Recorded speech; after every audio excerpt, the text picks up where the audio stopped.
This is another story. This is a story about a time when I thought that I could be a medium, like, or a channeler, or someone that could speak to or hear dead people or spirits in the spirit world.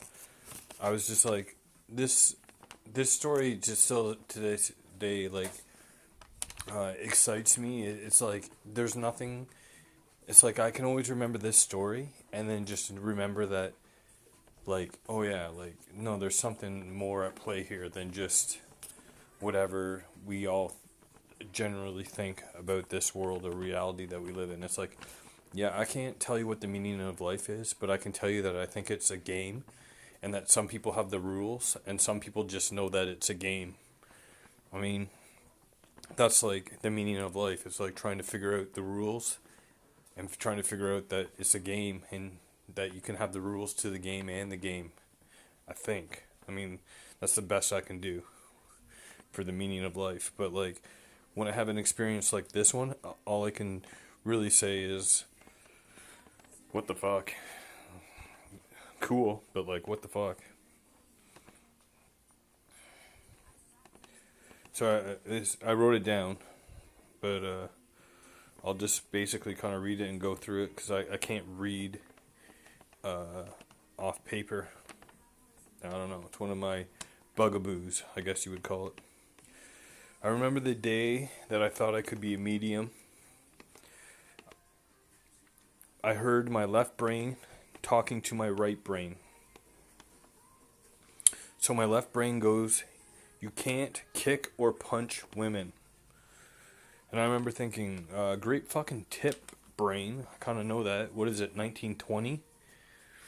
But before I could think that, or even say it, or even think about saying it, my right-sided brain answers. It says, it goes, "Yeah, I know. That's why Jesus hits women with his hips now." So basically, what I'm trying to say is, I didn't want to say that I was hearing spirits.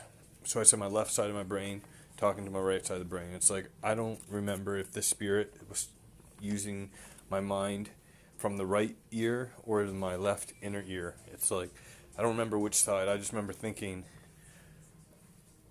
I know you can't kick or punch women. And I remember thinking, before I, like, why am I thinking about that? My brain answered for me. Yeah, I know. That's why he hits them with his hips now. And I just remember thinking, like, I better listen to this because that's not my answer. That's not what I would have said. It's not what I was even thinking. So the only thing that made sense to me was that I was talking to spirits, or I was listening to spirits from the spirit world. And why would they be talking about that anyways? So literally, those are the words they said.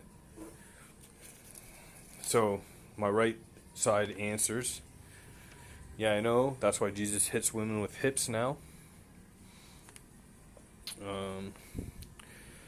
So yeah, as I hear this, before I can answer, I'm doing one of these, like, looking up to the right and to the, like, just looking up, like, what am I, like, about to scratch my head kind of, but I'm at a poker table dealing poker. So I look up and to the right, and I know it's not a voice in the room. It's in my head, clearly in my head. But as I look up and to the right, to kind of go, like, what am I thinking? I see one of the greatest hip checks in the NHL on the TV screen. Like, boom, friggin' lays the guy out. It's like if you don't know anything about hockey or hip checks, you can go to, like, a bunch of hockey games and not see a single hip check. You can't go to a bunch of hockey games and not see a single goal. Like, a hip check is more rare than a goal. So, like, to have it timed where Jesus hits women with his hips now, and then you look up and you see a hip check that's one of the greatest of NHL. And I can say that because if you Google YouTube and then go to YouTube and then type in NHL greatest hits, there's a video of 11 minutes and 4 seconds and the hits in there. It's like I can remember the video 11 minutes and 4 seconds because I can remember the moment so much that I was just like, I wonder if it's one of the greatest NHL hip checks of all time. and it is. So, the funny thing about the whole story too is, as I look up, someone else at the poker table is already staring at the TV, and he goes, "Jesus Christ, what a hit!" And I just remember laughing out loud. I was just like, "No shit, man." But it's like, I don't know if I was listening to his message from the spirit world, or if I was just in on it, or what. All I know is, I heard the message: don't kick or punch women. Jesus hits women with his hips now. I look up, boom, what a fucking hit. Except the dude goes, "Jesus Christ, what a hit." And I just remember thinking, that cannot be just random. It's, you know what I mean? It's like, it can't just be random. That's not random. There's random things that happen. There's the coincidences that happen. You know, it's like, you're an Atlanta Braves fan, and then you walk around town and you see two people with Atlanta Braves hats in like a small town with 5,000 people. That's random. That's a coincidence. Okay? What I'm talking about is not random or coincidence.